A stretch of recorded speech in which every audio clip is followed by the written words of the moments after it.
They're actually doing reasonably well. And I have a problem with these economic surprise indexes because what happens is we get surprised positively, so we raise our expectations. So when we came into 2018, nobody imagined 2018 was going to be a year of 3% GDP growth, which is pretty much where it's going to be, 3%, 3.1% for the year as a whole, maybe even 3.2.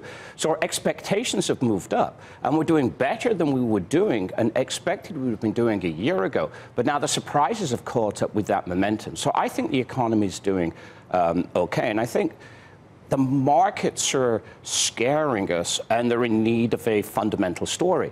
And so what's the fundamental story? The economy. But the thing that drives the economy is profits.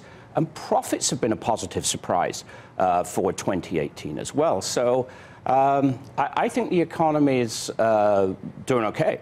And I think we will have a number, again, close to 3% for the fourth quarter.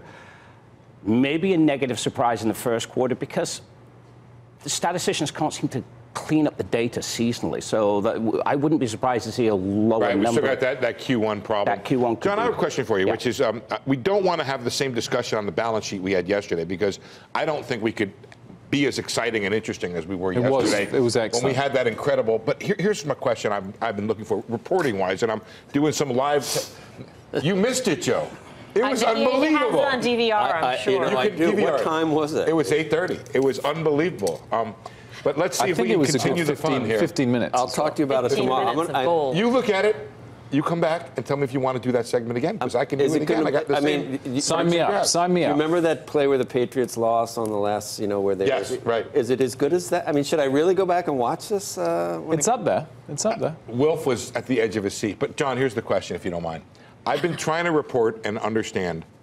If the balance sheet is the bad actor here that everybody says it is, or the Fed's reduction of the balance sheet, where is it showing up? Because I can't find it in consumer lending.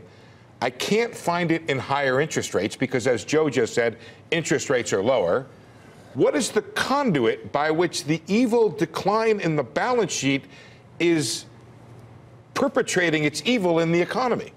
Well, that's the problem, isn't it? There is no obvious transmission mechanism because when the Fed did quantitative easing and bought all the Treasury bonds and mortgage bonds they purchased, banks got bank reserves and they were just redeposited at the Fed and sat in excess reserves, so they didn't do anything. Going into the financial crisis, back in 2007, 2008, excess reserves were about $1 billion. And excess reserves at the peak were close to $3 trillion, but they're excess. So that excess is being taken out of the system. And since it is excess and banks don't need to hold them, there's no reason it should affect lending. It's not like the Fed was... Now, the transmission... That's your point of information. They've not been taken out. There's still a whole lot of excess reserves out there. They've reduced them by, I think, $1 trillion or something like that. Absolutely. And the balance sheet for natural economic purposes, which is essentially to back the currency, whatever that may mean in the world of fiat money, could come down more than another $2 trillion.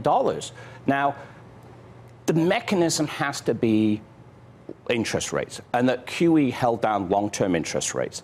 And interest rates rose along with projections of the fiscal deficit that will top $1 trillion in the current fiscal year. But as we know from the equity market, we know from the bond market, markets don't move one way. Because if they did move one way, it'd be relatively easy to trade markets. And we do get overconfident. We had a massive short, if you look at the data in treasuries a couple of months ago. And, every short seller is someone who's going to buy that treasury back when they get under pressure or when they've made a profit or whatever. So I do think yields are headed higher. I do think the balance sheet will wear on yields. But is it the bogeyman that's caused this decline in the equity market? John, no. John, I listened to you, and just listening to you, I would think the market would be up for the year. I would think copper wouldn't be hitting lows. I would think oil would be up at 70 or so. What the hell happened? Given everything that you just said, you made me feel really good. Well, I'm not worried about anything. But what happened to the stock market? What happened to commodity? What happened to copper? What happened to oil? And with what the market did, can we talk ourselves into? Is it going to be self-fulfilling that we cause the wealth effect to shrink up and we cause a slowdown?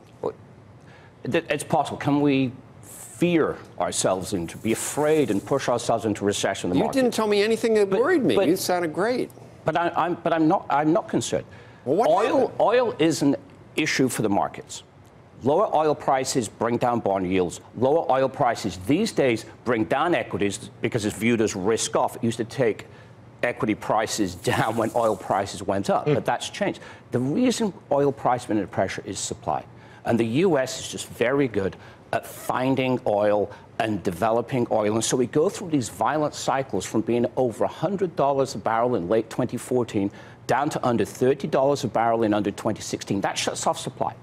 When supply shuts off, price comes back. People start investing again. Right. And then we get new oil supplies coming on the market.